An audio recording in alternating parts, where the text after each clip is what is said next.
أعوذ بالله من الشيطان الرجيم.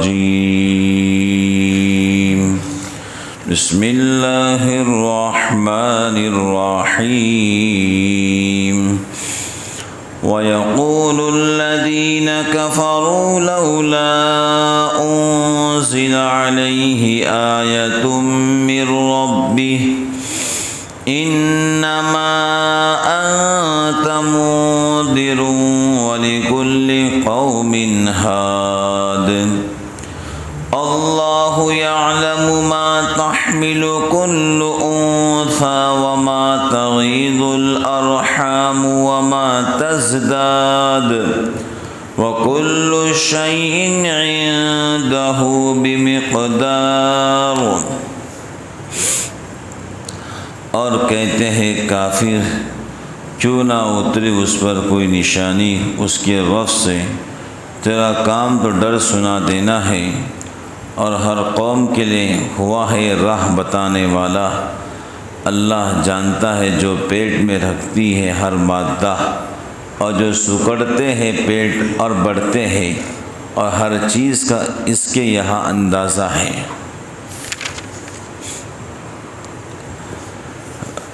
کفار مشرکین نے رسول اللہ صلی اللہ علیہ وسلم سے بہت سے معجزات دیکھے ہیں، لیکن جن خاص قسم کے معجزات کا انہوں نے مطالبہ کیا وہ ظاہر نہیں ہوئے. اس کا جواب اللہ دیتے ہیں وَيَقُولُ الَّذِينَ كَفَرُوا لَوْلَا أُنزِلَ عَلَيْهِ آيَةٌ مِّن رَّبِّهِ انما انت منذر ولکل قوم ہاد. یعنی یہ کفار آپ صلی اللہ علیہ وسلم کی نبوت پر اعتراض کرنے کے لیے یہ کہتے ہیں کہ ان پر خاص معجزہ جس کو طلب کرتے ہیں وہ کیوں نازل نہیں کیا گیا. اس کا جواب واضح ہے کہ معجزہ ظاہر کرنا پیغمبر اور نبی کے اختیار میں نہیں ہوتا. بھئی معجزے کا ظاہر ہونا پیغمبر کے اختیار میں نہیں ہے. اس کا جواب یہی ہے کہ معجزات پیغمبر کے اختیار میں نہیں ہوتا، بلکہ براہ راست وہ اللہ کا فعل ہوتا ہے. معجزہ رسول اللہ صلی اللہ علیہ وسلم کے ساتھ بے شمار معجزات ہوئے. آپ کے مبارک ہاتھوں سے انگلیوں سے پانی نکلا، یہ معجزہ تھا.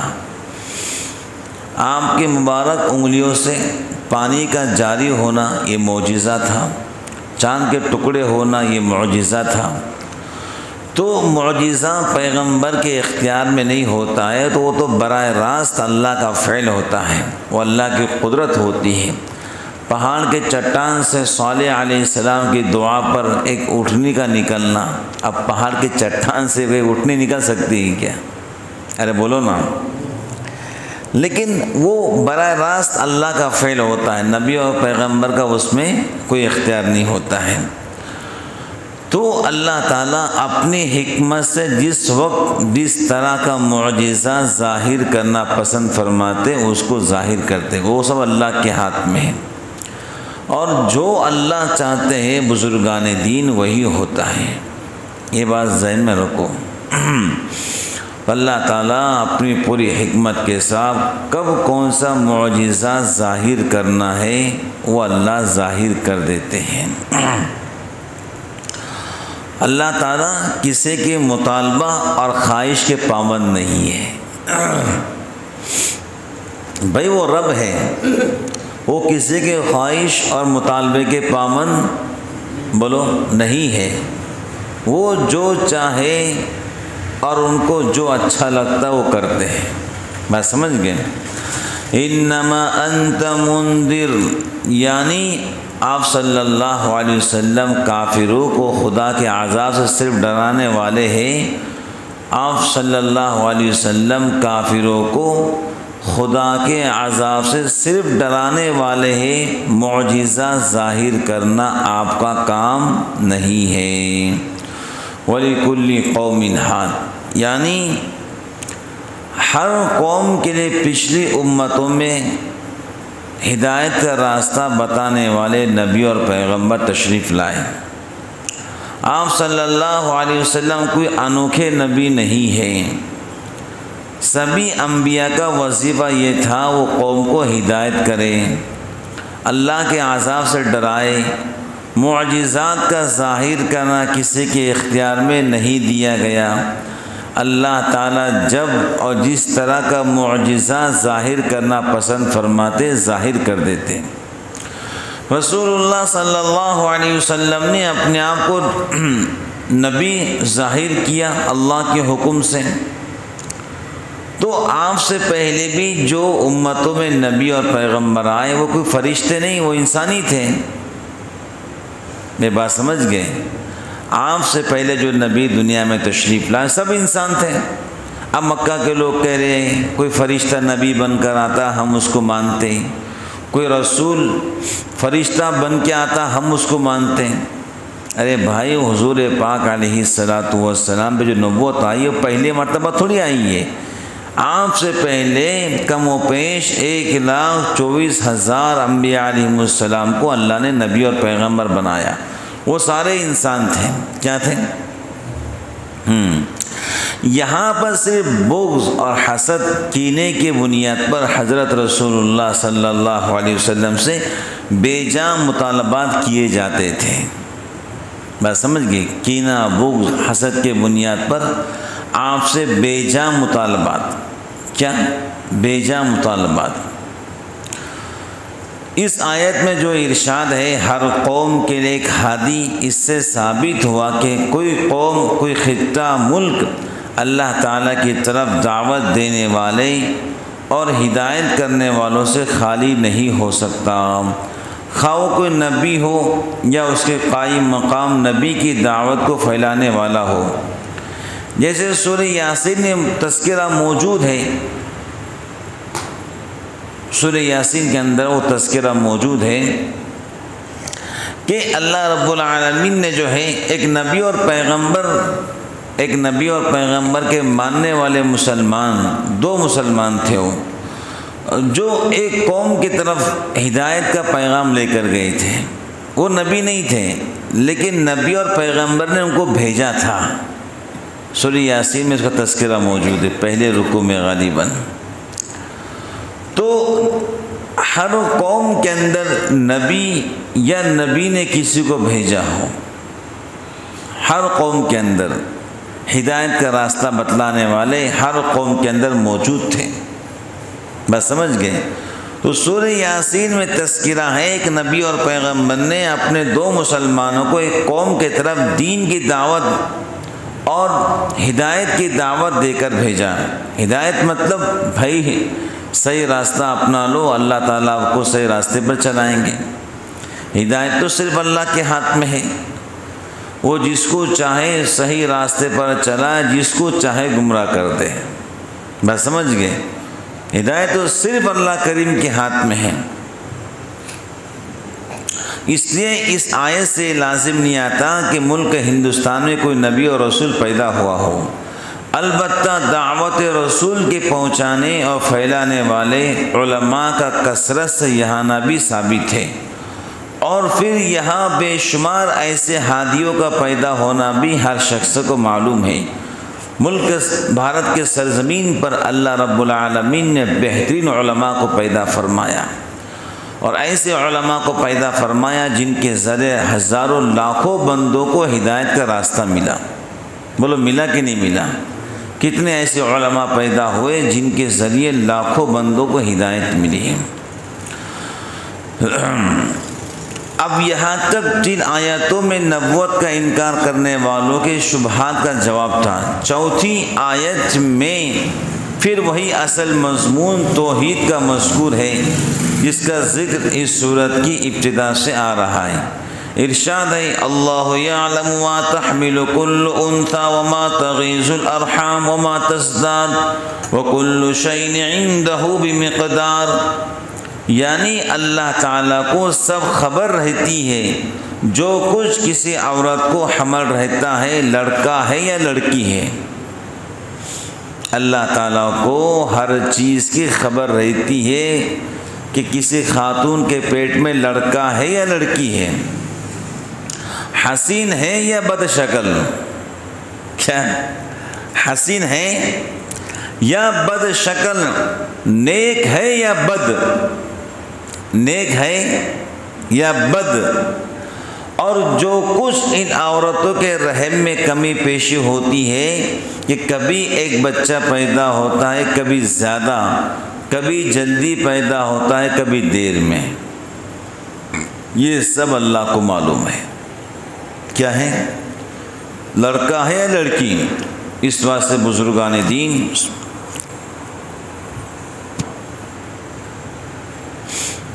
حضرات انبیاء علیہم السلام نے بھی اللہ سے دعا فرمائی، رب هب لی من الصالحین۔ ابراہیم علیہ السلام نے دعا کی، اے اللہ مجھے نیک اور صالح بیٹا عطا فرما۔ کیسے؟ نیک ہو، صالح ہو اور بیٹا ہو۔ تو اس آیت کے روشنی میں یہ بات معلوم ہوتی ہے کہ لڑکا یا لڑکی پیدائش کی اللہ سے دعا کرنا چاہیے، یا اللہ مجھے نیک بیٹا عطا فرما یا پھر نیک بیٹی عطا فرما۔ اور دیکھو تعجب خیز بات یہ ہے، ابھی پڑوس ملک کے اندر ایک واقعہ رونما ہوا کہ ایک خاتون کو بیٹی ہوئی، خدا کی شان بیٹی بھی پہلی بیٹی، ابھی شادی کو 1 سال گزرا ہے، بیٹی ہو گئی۔ اب بتائیے کسی خاتون کو بیٹی ہوتی، قصور اس کا ہے کہ بھائی اس کو تو اللہ نے دیا ہے؟ ارے بھائی بات سمجھ رہے نا، خاتون کے حق میں کچھ بھی نہیں ہے، وہ دوشی نہیں ہے، اس کو خالی بیٹی ہوتی ہے، وہ قصوروار نہیں ہے، اس کو اللہ نے دیا ہے۔ اللہ جس کو جو چاہے وہ دیتا ہے۔ یہ بکواس خیالات ہیں کہ بھائی اس سے بیٹی ہو رہی، بیٹا ہی نہیں ہو رہا۔ ارے بھائی اس کا قصور کیا ہے؟ آپ بھی تو کھیت میں ہل چلانے والے ہیں، اگر دیکھا جائے تو قصور پھر آپ کا بھی ہے۔ بھائی میاں بیوی ملتے ہیں تو اللہ پاک ایک بچے کا وجود دنیا میں لاتے ہیں، ایسے ہی نا؟ تو آپ بھی تو کھیت میں ہل چلانے والے ہیں۔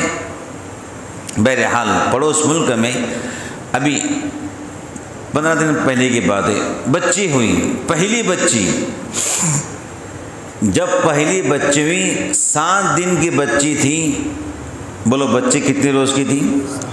7 دن کی بچی، اور باپ نے جو ہے 7 دن کی بچی پر بندوق سے گولیاں چلا دی۔ کیا چلا دی؟ بندوق سے گولیاں چلا دی، اور ظالم جو ہیں اپنے کیے پر پچھتاوا بھی نہیں، اور کہہ رہا ہے میں نے مار کے بہت اچھا کیا، ہو سکتا ہے کہ اور ایک بیٹی ہو جائے، اور میں بیٹی نہیں چاہتا، میں بیٹا چاہتا ہوں۔ آپ یوٹیوب پر جائیے، آپ کو ساری تفصیلات مل جائیں گی۔ وہاں کی پوری جنتا، عوام، لاکھوں لوگ مطالبہ کر رہے ہیں اس وحشی باپ کو پھانسی دی جائے۔ کیا دی جائے؟ ہزاروں لوگ، لاکھوں لوگ حکومت سے مطالبہ کر رہے ہیں اس کا کیس لمبا نہ کیا جائے، بلکہ اس کو عام رستے پر پھانسی دی جائے، تاکہ کوئی دوسرا درندہ باپ اپنی بیٹی کو مار نہ سکے۔ بس سمجھ گئے؟ 7 دن کے بچے کو گولیوں سے بھون ڈالا، یعنی زمانہ جہالت پھر سے واپس آ گیا۔ تو بھئی لڑکا ہونا، لڑکی ہونا، یہ سب اللہ کے ہاتھ میں۔ اور میرے حضور نے فرمایا کہ لڑکی پیدا ہوتی ہے تو اللہ کی رحمتوں کو، اللہ کے برکتوں کو لے کر آتی ہے، اور جو محبت بیٹی میں ہوتی ہے وہ محبت بیٹے کے اندر بھی نہیں ہوتی ہے۔ باپ بیمار رہیں گا تو بیٹی رات بھر روتے رہیں گی۔ ہاں آؤ جی بھائی، یہ تو تجربات کی بات ہے، سب دیکھتے آ رہے ہیں، پڑھتے بھی رہتے ہیں۔ باپ بیمار ہے تو بیٹی رات بھر روتے رہیں گے، بیٹا نہیں روئے گا، وہ تو سوتا پڑے گا۔ بس سمجھ گئے؟ تو حضور نے فرمایا میں بھی 4 بیٹیوں کا باپ ہوں۔ کیا ہے؟ میں بھی 4 بیٹیوں کا باپ ہوں۔ پھر فرمایا جس کو 2 بیٹی ہو ان کی اچھی تربیت کرے، اچھی تعلیم دے، ان کی شادی کروا دے، وہ اور میں جنت میں ساتھ میں رہیں گے۔ بیٹیاں تو اللہ کی رحمت ہیں، بولو کیا ہے؟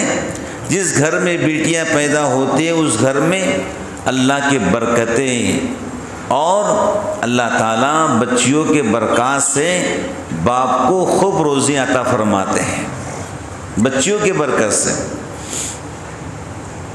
بچیوں کے برکت سے اللہ تعالیٰ باپ کو خوب روزی، چھوٹے چھوٹے بچے ہوتے ہیں معصوم، وہ دعائیں کرتے ہیں یا جو بھی اللہ سے کہتے ہوں گے، اللہ مہربانی فرما، کرم فرما، تو اللہ تعالیٰ ان بچیوں کے معصوم بول کی لاج رکھتے ہیں، باپ کو روزی عطا فرماتے ہیں۔ تو پیٹ میں لڑکا ہے یا لڑکی، حسین ہے یا بد شکل، نیک ہے یا بد، یہ سب اللہ تعالیٰ کو معلوم ہے، اور یہ بچہ جلدی پیدا ہوگا یا دیر سے، 9 مہینے پورے بھریں گے یا 8 مہینے میں، یہ سب اللہ کو معلوم ہے۔ بولو کس کو معلوم ہے؟ ہاں، تو بزرگان دین یہ بات ذہن میں رکھو کہ اللہ تعالیٰ نے خواتین میں ایک فطرت بنائی ہے کہ 9 مہینے 9 دن پورے ہوتے ہیں تب جا کر بچہ یا بچی دنیا کے اندر آتے ہیں۔ اب ہو یہ رہا ہے کہ یا تو تاریخ صحیح معلوم نہیں ہوتی خواتین کو، تاریخ صحیح نہیں معلوم ہونے کے بنیاد پر 8 مہینے کو 9 مہینے بتا دیتے ہیں۔ کیا بتاتے بولو؟ اور اللہ کا قانون کیا ہے؟ اکثر دیکھا گیا ہے کہ 9 مہینے کے بعد ہی بچہ بچی پیدا ہوتی ہے۔ اب لوگ کیا بولتے ہیں کہ بھائی 9 مہینے پورے ہو گئے، بچہ نہیں ہو رہا ہے، اب کیا کرے؟ حقیقت دیکھا جائے تو 8 مہینے بھرے ہیں، تاریخ کا صحیح علم نہ ہونے کے بنیاد پر وقت سے پہلے مصنوعی مشینوں سے بچے کو باہر نکال لیتے ہیں، جس کو سیزر کہتے ہیں۔ لوگ اس میں بہت جلدی کرتے ہیں۔ بھائی اللہ تعالیٰ نے ایک نظام بنایا ہے، ہم اللہ سے کہیں پیارے اللہ آپ نے ایک نظام بنایا ہے، اس نظام کے تحت ہم کو بچہ یا بچی عطا فرمائیے۔ اب سیزر ہو گیا تو خاتون جو ہے بیچاری کمزور ہو جاتی ہیں، ایسی کمزور ہوتی ہے، بس اللہ تعالیٰ محفوظ فرمائے۔ یہ کچھ ہماری غلطیاں ہیں۔ بھئی جس رب نے جو ہے ہم کو یہ پانی دیا ہے، اب اختیار ہے پینے کا، پیاس لگنے کے بعد اگر کوئی بندہ اس پانی کو نلی لگا کے پی رہا ہے تو غلطی اس کی ہے، بے ہاتھ سے پی۔ اللہ نے ایک قانون بنایا خواتین کے اندر کہ 9 مہینے 9 دن کے بعد ہم آپ کو بچہ دیں گے، ٹھیک ہے، لیکن تاریخ صحیح نہیں معلوم ہونے کی بنیاد پر کئی خواتین کا معاملہ ایسا ہو رہا ہے کہ بیچارے مصنوعی مشینوں سے بچہ باہر آ جاتا ہے۔ اللہ تعالیٰ محفوظ فرمائے۔ تو کوئی ڈاکٹر یا کوئی حکیم یا کوئی مشین، یہ بات ذہن میں رکھو، یہ بات ذہن میں رکھو، مشین ہوتی ہے، بولو کیا ہوتی ہے؟ ارے بولو نا بھائی۔ بعض وقت ایسا ہوتا ہے کہ مشین میں لڑکی دکھاتا ہے لیکن ہوتا لڑکا، کیا ہوتا ہے؟ اللہ کی شان دیکھو بھائی، مشین ہے، اس پر ایمان لانا اتنا ضروری نہیں ہے جتنا ضروری اللہ اس کے رسول پر ایمان لانا ہے۔ بات سمجھ گئے؟ اب لوگ مشین پر بڑا بھروسہ کر لیتے ہیں، بعض وقت میں مشین ہوتی ہے، رپورٹ غلط بھی آتی ہے، بات سمجھ گئے نا۔ اور کئی لوگ ایسے ہوتے ہیں، ایک دور تھا کہ پہلے معلوم کرتے لڑکا ہے کہ لڑکی ہے، کئی لڑکی ہے تو وہی اس کو ختم کر دیا کرتے تھے۔ آج بھی شاید ہوتا ہو، اللہ بہتر جانتا ہے۔ یہ وہی باتیں زمانے جہالت کی بات ہے، یہ بھی اس دور میں لڑکی کو زمین میں دفن کرتے تھے، اس دور میں لڑکی کو پیٹ میں مار دیتے ہیں، یہ وہی سیم ہے، کوئی فرق نہیں ہے۔ تو آخرت میں یہ بچے جن کو مارا گیا ہے اللہ کے سامنے سوال کریں گے، پوچھو ماں باپ کو کیوں ہم کو مارے؟ اب اللہ کے سامنے کیا جواب دیں گے؟ آؤ بھائی، اللہ کی عدالت کے اندر انسان کیا جواب دے گا؟ اس واسطے قرآن نے کہا فقر و فاقے کے ڈر سے بچوں کو قتل مت کرو۔ جو بچہ دنیا میں آئے گا روزے لے کر آئے گا، بولو کیا لے کر آئے گا؟ روزے لے کر آئے گا۔ تو بزرگان دین یہ بات سمجھ لو، وَكُلُّ شَيْءٍ عِندَهُ بِمِقْدَارٍ، یعنی اللہ تعالیٰ کے نزدیک ہر چیز کا ایک خاص انداز اور پیمانہ مقرر ہے، نہ اس سے کم ہو سکتی ہے نہ زیادہ۔ بچے کے تمام حالات بھی اس میں داخل ہے کہ اس کی ہر چیز اللہ کے نزدیک متعین ہے، کتنے دن حمل میں رہیں گا، پھر کتنے زمانے تک دنیا میں زندہ رہیں گا، کتنا رزق اس کو حاصل ہوگا، اللہ تعالیٰ سب جانتے ہیں۔ یہ بات ذہن میں رکھو، جس انسان نے یقین کر لیا کہ مجھے اللہ بچہ دے گا، وہ بھی بغیر آپریشن کے، تو اللہ تعالیٰ اس کو بچہ بغیر آپریشن کے دے گا، اس کی بیوی کو۔ بات سمجھ گئے نا؟ کبھی بھی ڈاکٹروں کے چکر میں نہیں آنا، ایسا ہوگا کچھ نہیں ہوگا۔